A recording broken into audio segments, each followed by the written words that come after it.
আপনারা তৈল সমস্যার সমাধানের পরিবর্তে বলছেন তেলের কোনো সংকট নাই, অথচ আমরা লক্ষ্য করছি আপনাদের এই প্রতিনিধিরা তেল নেয় পেয়ে বিক্ষোভ প্রকাশ করছেন, ক্ষুব্ধ প্রতিক্রিয়া ব্যক্ত করছেন।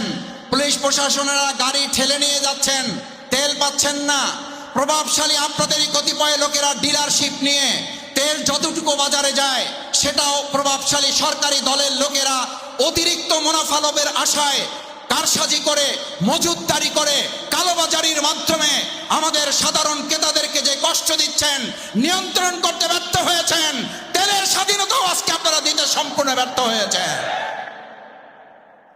আমরা যখন 2006 সালে 28শে অক্টোবরের কথা বলি, আমরা যখন 13 সালের কথা বলি, আমরা যখন 24-এর কথা বলি, তখন আমাদের মহান জাতীয় সংসদে কারো কারো মুখে শুনতে হয় এটি আবেগের ব্যাপার, এটি বাস্তবতার সাথে মিল খায় না। আমরা একটা কথা পরিষ্কার বলি, যারা এই সমস্ত বিষয়গুলোকে আবেগ বলে শুধুমাত্র নিজেদের ধারণ করেন, বাস্তবের সাথে মিল রাখতে চান না, আপনাদেরও মনে রাখতে হবে বাস্তবের সাথে মিল না রাখলে আপনারা এখন বাংলাদেশে থাকার কথা না, বাংলাদেশের বাইরে বিভিন্ন স্থানে আপনাদের এখন অবস্থান করার কথা ছিল। আমরা যখন তাদের মুখে শুনতে পাই আমাদের খুব আশ্চর্য লাগে। স্বরাষ্ট্রমন্ত্রীর কথা বলে আইনমন্ত্রী, আইনমন্ত্রীর কথা বলে স্বরাষ্ট্রমন্ত্রী, স্বাস্থ্যমন্ত্রীর কথা বলে অর্থমন্ত্রী, অর্থমন্ত্রীর কথা বলে শিক্ষামন্ত্রী।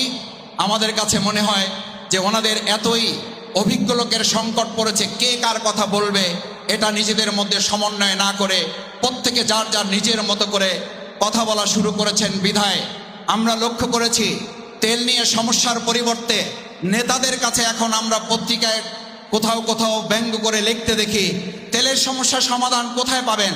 তেলের সমস্যার সমাধান পেতে হলে মন্ত্রণালয়ে গিয়ে দেখেন কি পরিমাণ তৈল ঢালা হচ্ছে, এবং তেলের তো ওখানে তৈল ঢালার কারণে তো বাজারে তেলের সমস্যার সংকট তৈরি হয়েছে।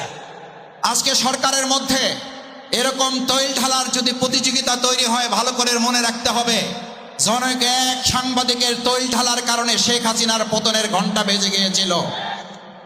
মহান স্বাধীনতা দিবসের আজকের এই দিনে আমরা আমাদের সেই সকল বীর শহীদদেরকে স্মরণ করছি, যারা আমাদের এই প্রিয় মাতৃভূমি বাংলাদেশকে আমাদের হাতে তুলে দিয়ে তারা এই দুনিয়া থেকে বিদায় নিয়েছেন।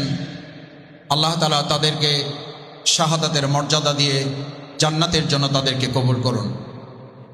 এখনও যে সমস্ত আহত পঙ্গুত্ব বরণকারী বীর মুক্তিযোদ্ধারা আমাদের এই দেশের সম্পদ হিসাবে বেঁচে আছেন, তাদের জন্য নেক হায়াত কামনা করে 1947, 1952, 1990, 1971 থেকে শুরু করে 2024-এর জুলাই আগস্টের গণ অভ্যুত্থানের পরবর্তী যে নতুন বাংলাদেশ আমরা পেয়েছি, সেই বাংলাদেশ পর্যন্ত যারা শহীদ হয়েছেন 2006 সালের 28শে অক্টোবর, 2013 সালের 5ই মে শাপলা চত্বর, বাইতুল মোকাররম সহ বাংলাদেশের বিভিন্ন প্রান্তরে, বিশেষ করে আমাদের এই স্বাধীন বাংলাদেশে এমন একটা পরাধীন সময় আমাদের পার করতে হয়েছে।